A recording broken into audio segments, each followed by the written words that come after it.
want to talk to you today about keeping glimpses of hope alive when you have to leave the mountaintop. So in today's gospel, what we have is we have Jesus and his apostles on the mountaintop. And an incredible thing happens. Jesus becomes white, brilliant as snow. And for some reason, those apostles from that point on knew that he was God's son. And so they got their hope. Now, most of our life is not lived on mountaintops, right? Most of our lives are lived down the mountain. So we don't live for the mountaintop, we live from the mountaintop. And so if we can hold fast to keeping our glimpses of hope alive. I first came in contact with human death when I was in about 5th grade. And it was a pillar in our parish. I went to a Catholic school, and so this pillar of our parish, her name was Anna Perana. Now, I kind of like think of Rosanna Dana, right? Yeah, but her name really was Anna Perana. And she was an older lady, and she developed a disease that disfigured her. So as she got sicker and sicker, it was obvious on her face and those kind of things. And it so happened then she died, and my dad was in their wedding. My dad's best friend was her husband, Steve. So I can remember my dad taking me to the funeral home, and that was the first time I had that experience, and so I was a little frightened about it. And but I remembered something, and I don't know if I have the exact words. And what it was this.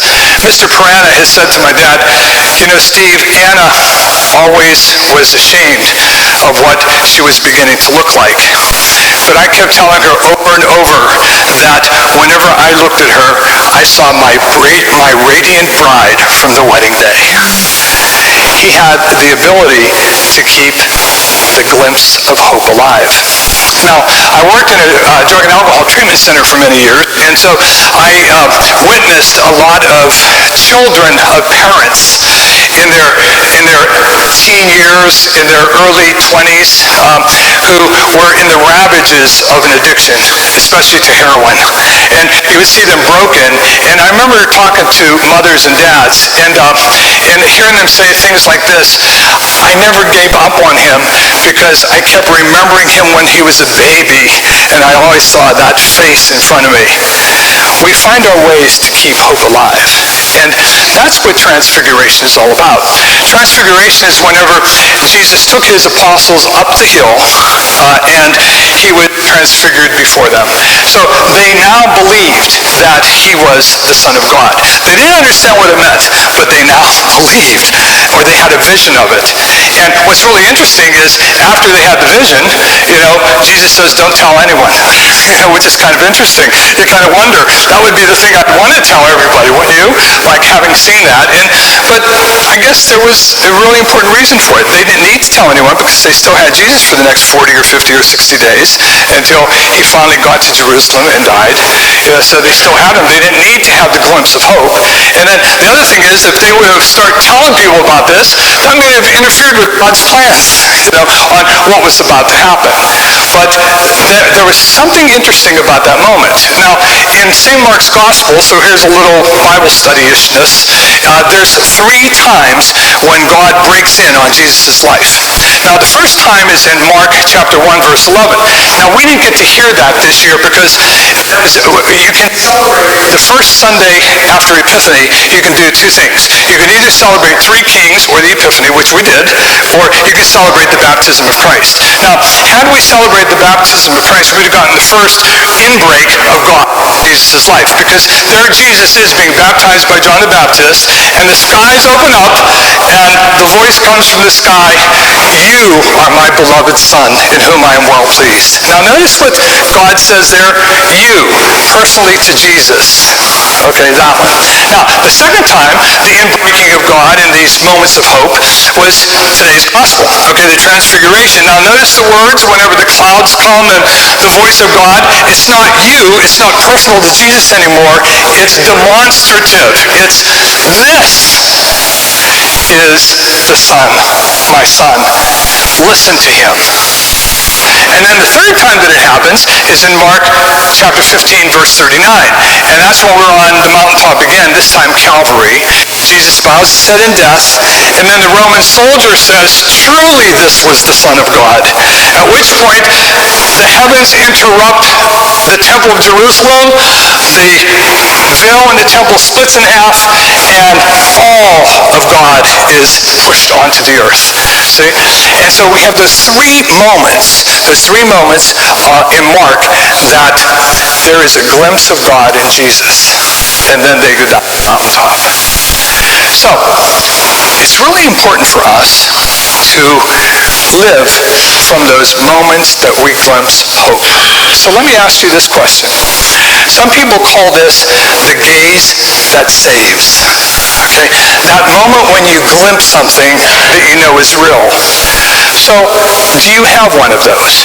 Or do you have two of those? If you have one, you're very fortunate. You have one moment in your life where you experience the presence of God.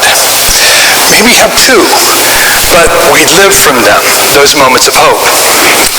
Now, you'll see why we need a screen, because the picture is so little. But for those of you who are around us, I wonder if you can tell, have you ever seen this picture before?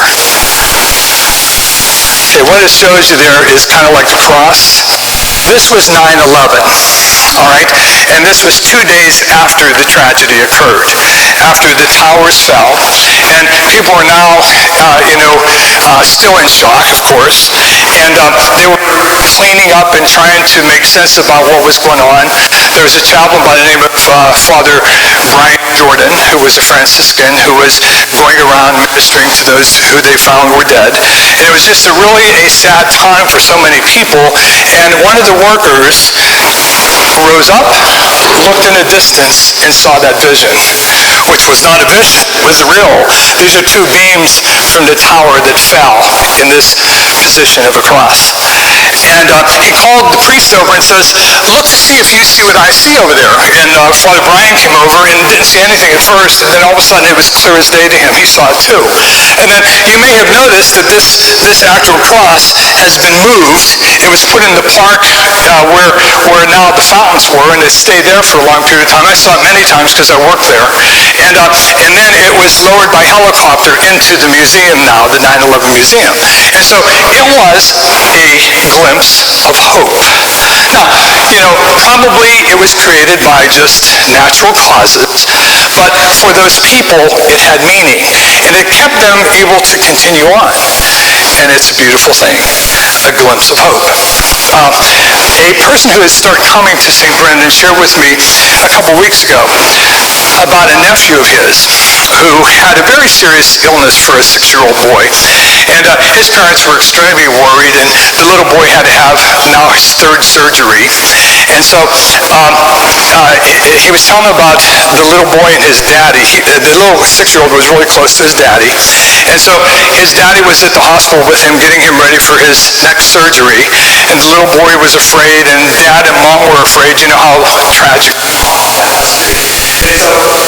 On his way to the operating room, Dad and Mom were with him, and the daddy happened to be close to him and gave his little boy a kiss on the forehead and says, honey, everything's going to be okay. And the little boy looked at him and said, Daddy, as long as I keep your face in front of me, it will be. All need your glimpse of hope. Blaise Pascal, the French scientist, whenever he died in 1662, a person who got him ready for burial right after he had died noticed that he always wore a coat. And so he took his coat off him, and he noticed that whenever he took it off, there was a bulging on the left-hand side, I guess it would be the left-hand side of the coat.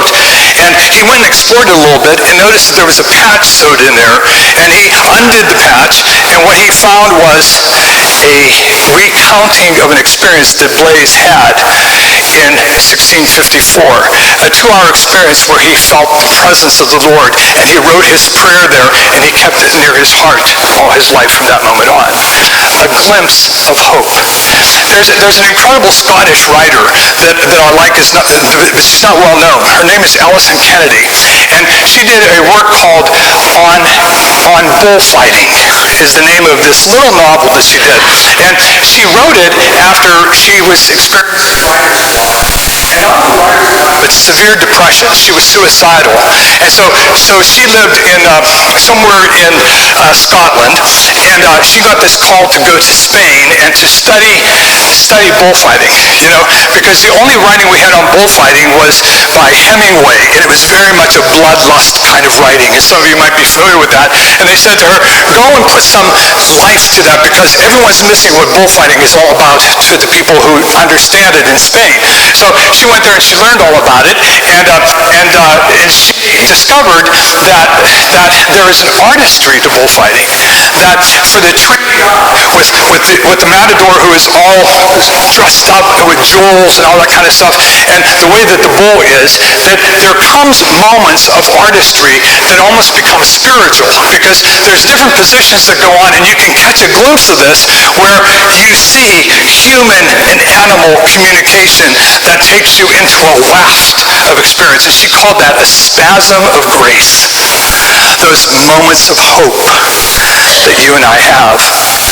In Germany, right around the time of the rise of Hitler, there were 3 Jewish psychiatrists. 2 of them were master psychiatrists, and one of them was an upstart. And you probably know one of the master psychiatrists, or psychiatrists, I believe, would have been Sigmund Freud. So he was one who lived during that period of time, before Hitler came into power, and so he studied humans.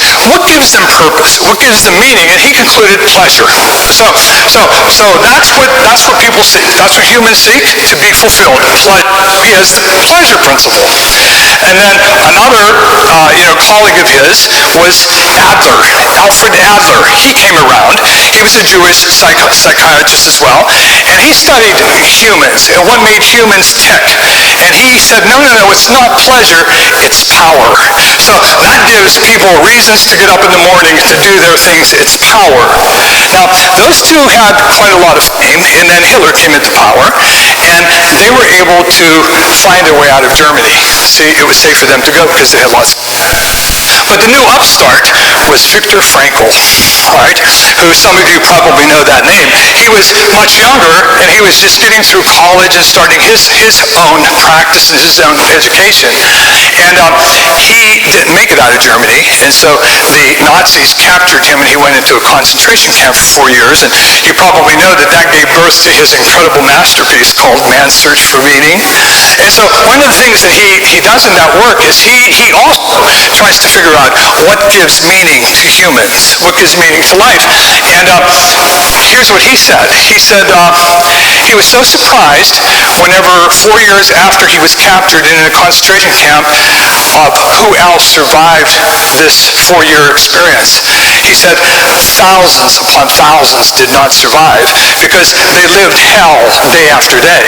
And he said you'd be surprised at who actually survived. It wasn't the strong, it wasn't the athletic, it wasn't the people that were brawn and together. It was the people that day to day somehow held on to hope, somehow said that there's meaning to life. And he was one of those. See, those glimpses of hope. So today, I think, whenever we celebrate Transfiguration, which can be for a lot of people just a very confusing event, it's basically that. You've had visions of God. I'm sure you've had. Now, I don't mean in any kind of like boom way, but in those ways whenever you have a problem and all of a sudden you feel like you have an answer and you try it and you just feel connected to the Lord.